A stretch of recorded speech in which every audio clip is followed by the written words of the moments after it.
Hey everyone, this is Jeff with Big Campaign Stories.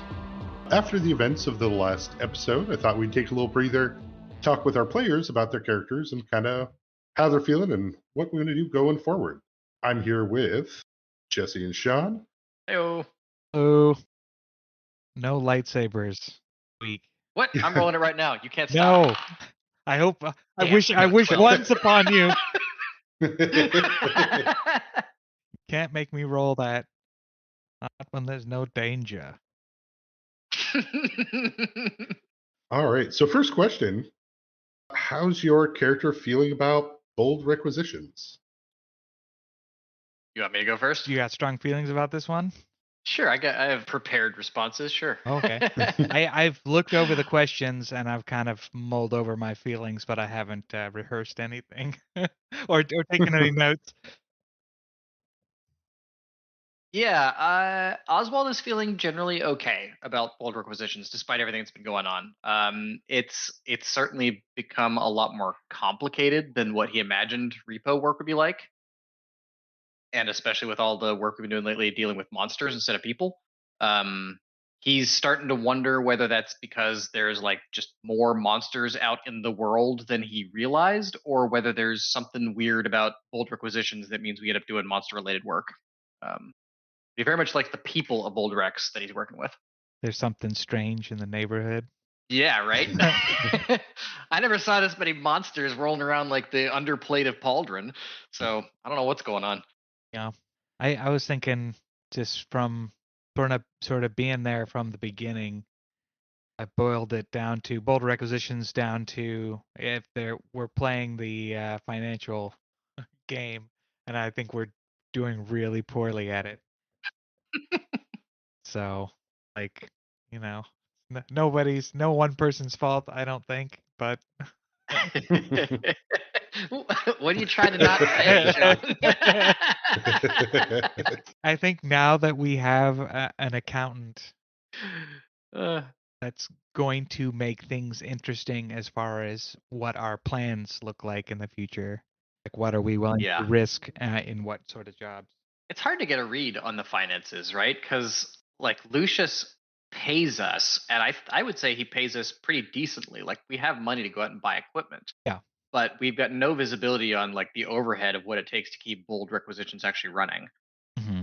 So yeah, I don't know how the finances of the business are, but like if that wasn't a thing, if we were just operating off of a street corner, I would say we're doing pretty all right.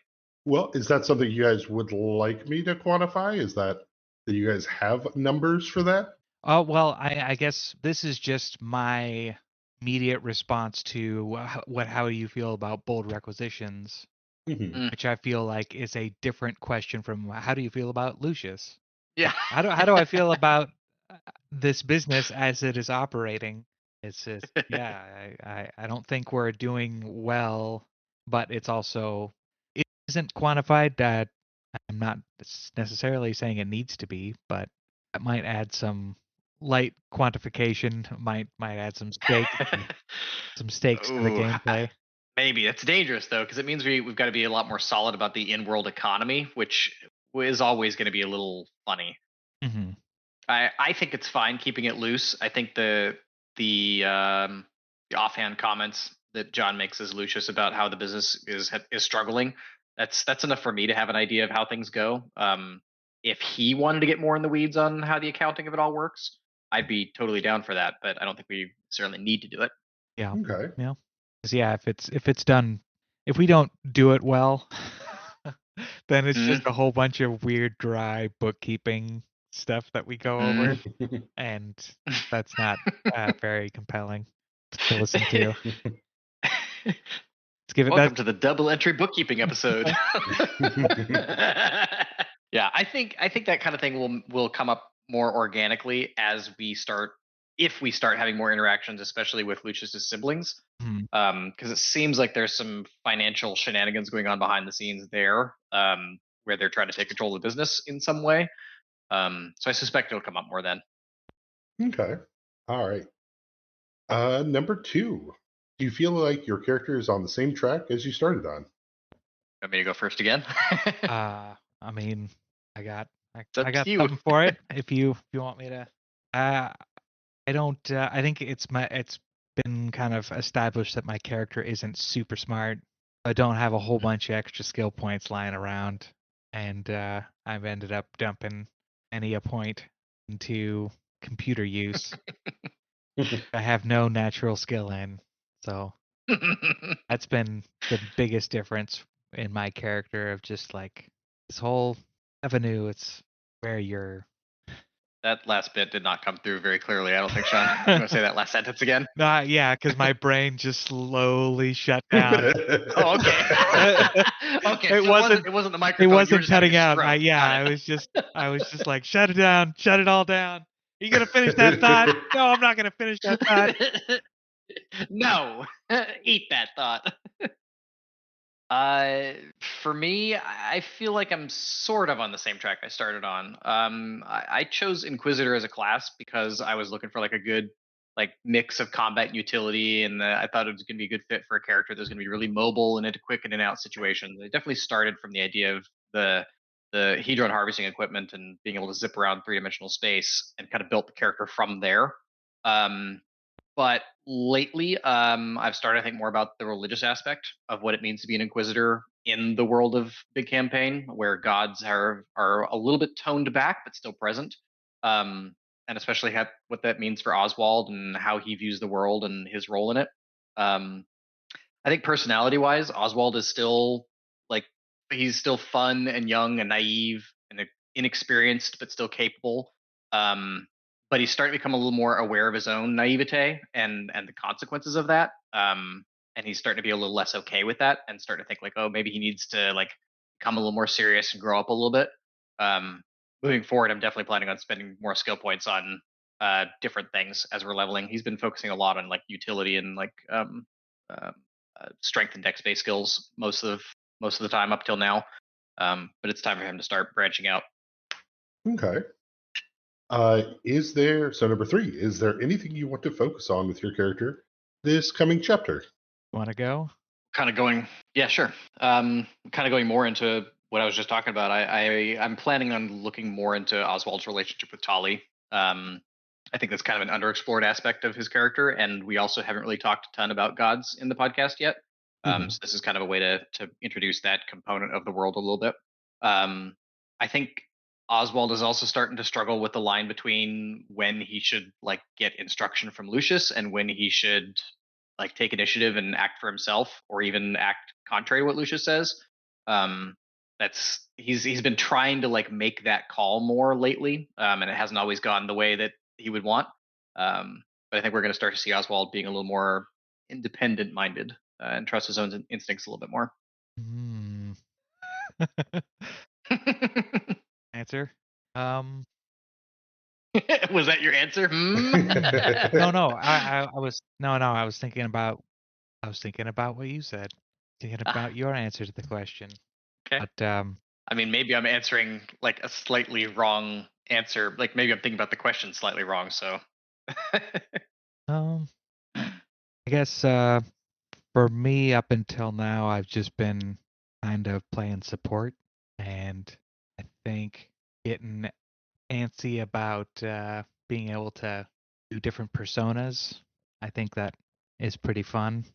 I think people enjoyed Jake Palace and similar shenanigans. Right. And I think something to focus on is finding a good outlet for that, because I think if I let that if I don't let the steam out of the tea kettle, then it's like then I end up wanting to be a park ranger, or I'll interject those where maybe they shouldn't be. So looking for some way to exercise some of my disguising and social stuff. Okay.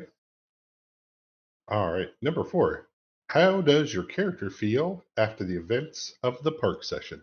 Oh man. You want to take the lead on that one, Sean?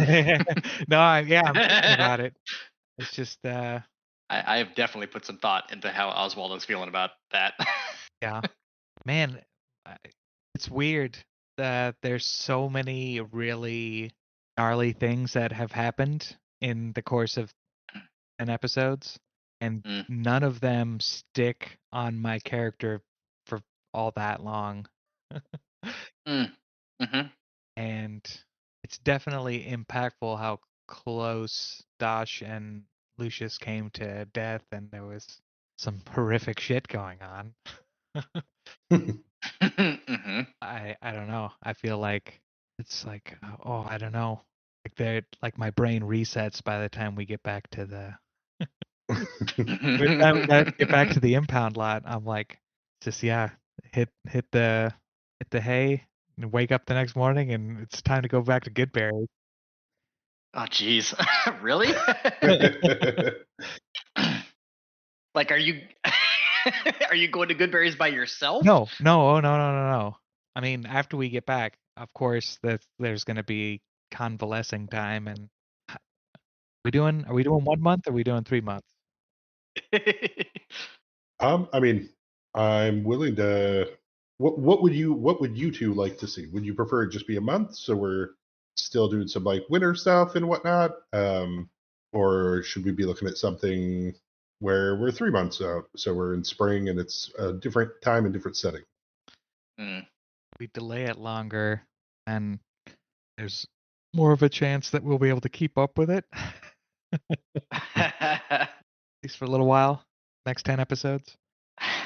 I think I'm kind of leaning more towards a month. I feel like we've been kind of like hinting that winter is coming for quite a while, Hmm. but it's only been like a session or two that we've actually had snow to deal with now, where like winter actually mattered. Hmm. Um, and I don't know. I think that's an interesting wrinkle to deal with for any given mission we're trying to go do. That you don't really see that wrinkle very often in other seasons. I mean, we can always do like a thunderstorm or something like that, but snow is its own particular kind of interesting thing to deal with, especially in a world where we have cars. True, fair. What were your feelings after After the the session. So after the actually, camping trip? yeah. So I wrote a little vignette about it because I was thinking about like how I saw it going. It just kind of turned into like a little bitty short story. So I think I'll just read that if that's cool. Over the 5 or 6 days of downtime, Oswald is feeling really down. He'll grab Cobbler from the apartment and bring him into the office, where he intends to stay during that time. 4 days in, Oswald can be seen in the workshop at the Bold Requisitions office. Parts of a sculptor lay about untouched. Oswald is reading a book on Tolly and cross-referencing with a few other books on basic magic theory that he scavenged from either Lucius's shelves or the local library. He has bags under his eyes from lack of sleep. He's been avoiding nightmares about sharp grass and hunting, spider monsters in the forest, Scorn Moon, and vaguely humanoid oozy forms with cybernetics implanted where their heads would be. Explosions, snow, smears of blood and metal where once there had been a person and a car. He doesn't think he did anything wrong, or that he made the wrong call. He did what he thought he needed to do, and did it as best he could, but his best wasn't good enough. People got hurt. People died. He can't just be an observer, a mobile knockout specialist. It wasn't just happenstance that he found this equipment. Holly made sure he found it to give him the freedom to act. But when the time came, his intention was bounded by his ability. People died. He needs to try harder, to be better prepared, to do what needs to be done. And nagging at the back of his mind, a voice that he doesn't want to think is coming from Tolly, telling him that Sans made his choice too. Everyone there made their choices. Sometimes people choose to die, whether they know it or not, and you can't make a different choice for them. But did they make the choice to die because of a choice that Oswald made? If he hadn't chosen to stay, would they have run? Oswald shakes away the doubt. Doesn't help. Second guessing doesn't help. We don't get second chances. We get choices. We get to act. Oswald concentrates harder on the books. So that's how Oswald's feeling. Nice. Sean, in your short story? Oh, that's why I went first, baby. Well played. I'm surprised I didn't make you guys roll initiative for this. Alrighty. Then number 5. Do you have a favorite moment so far? And if so, what is it? You have one off the top of your head? I kind of struggled with this one. I think my favorite moment was the highway chase, and using darkness to cause the crash and the death of Togir. Um, I thought it was a really cool scene, really action oriented, and it was also kind of a pivotal character moment for Oswald because it's definitely the first time he's ever killed anybody. Um, and it was an instance where like he let the emotions get the better of him, and he was reacting to the attempted murder of Cobbler. Um, but outside of that, it was a neat little mini climax to an episode that had a lot of cool lead up to that. I think I might be partial to earlier same episode or Mhm. previous episode of just delivering the basket to the party and Mhm. Bond's interaction with his brother. Mm, Just I thought everything about the party was pretty pretty great. yeah, yeah, I agree with that too. And honestly, the funeral was pretty neat too, where John interacted with both his brother and sister at the same time. That was the first time the rest of us met. Well, first time Oswald met them. Mm. I think it was the first The time that we really introduced them, quote, on camera. backstory episode. Yeah. Yeah, yeah.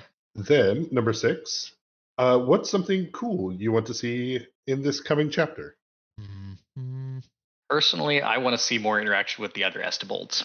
Um, I think seeing the interaction between Lucius and his siblings is a neat dynamic that's kind of happening in the background. Like we all kind of know it's happening in the background, but we haven't really seen a lot of it yet. And I'd like to see that kind of play out a little more. And it also lets us see more of like the political machinations that are happening in the world of Big Campaign at a larger scale as well. We've kind of hinted at Amon Industries being a big player in the world, but how that fits into the rest of the world and how it works is something we haven't really talked a lot about yet. Mhm. Okay. Sean. See what happens when you don't do your homework, Sean?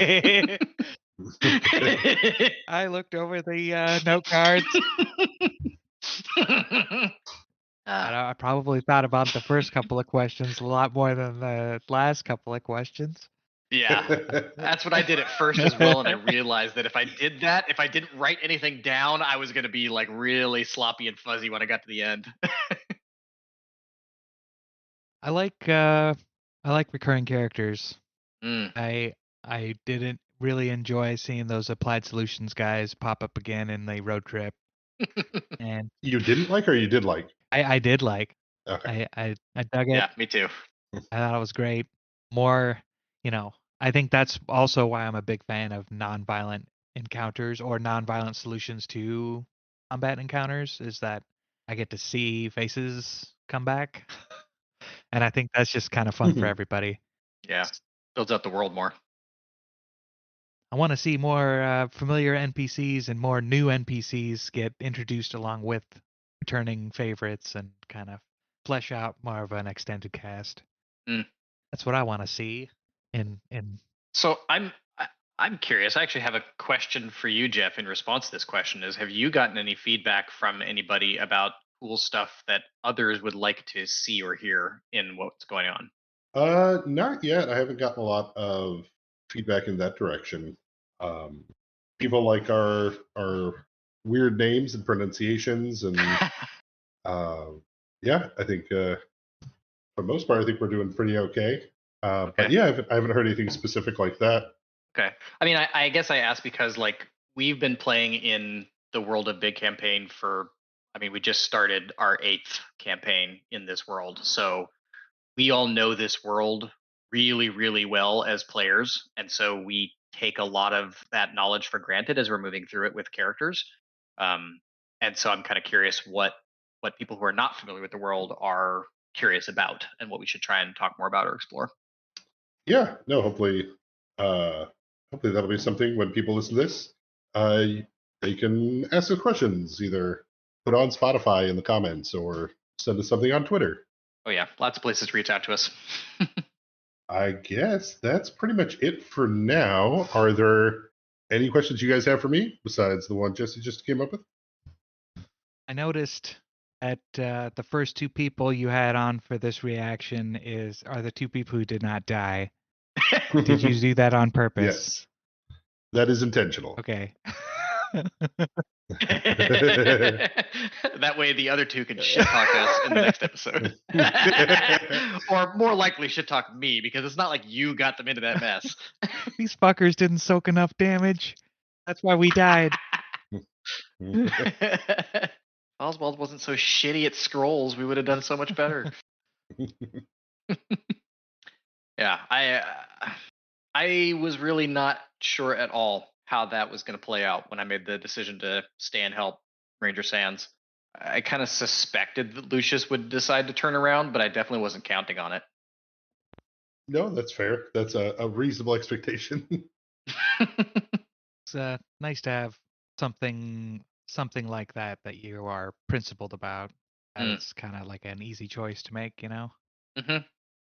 Yeah, I think where things went weird for Oswald anyway was when it became clear that Sands was going to try to fix the problem rather than do some kind of delaying action to get away or something like that.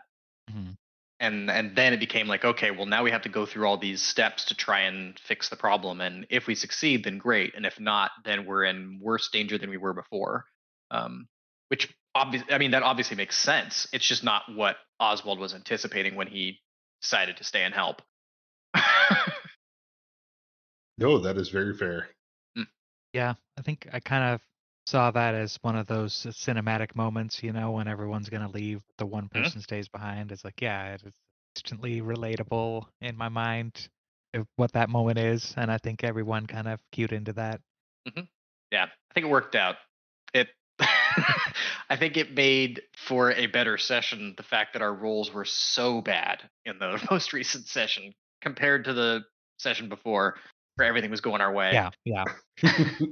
Yeah, you guys were dropping rocks that session. Oh, Got to get in the God. water. So, I could not get above like a 6 on my Views Magic device. It was so bad. And then seeing John just like failing at like kind of a core part of what it means to be an arcane caster. And just everybody struggling. Not you guys. Like Fores and Dodge, you guys are both just kicking ass. I had a slow start. I think when it came to just mindlessly gunning into the crowd of zombies, I was like, I don't know. I guess those rolls were all right. You can't possibly crit. I think, yeah, Dash was definitely the star for those 2 episodes, pretty much. Yeah. He's got a neat build with that stick fighting thing that he's doing. Yeah. I haven't seen the mechanics of how it all works because I don't see y'all's character sheets or anything, but in concept, it's cool. Oh yeah. Are we leveling? Are we leveling up, Jeff? Are you gonna level us, Jeff?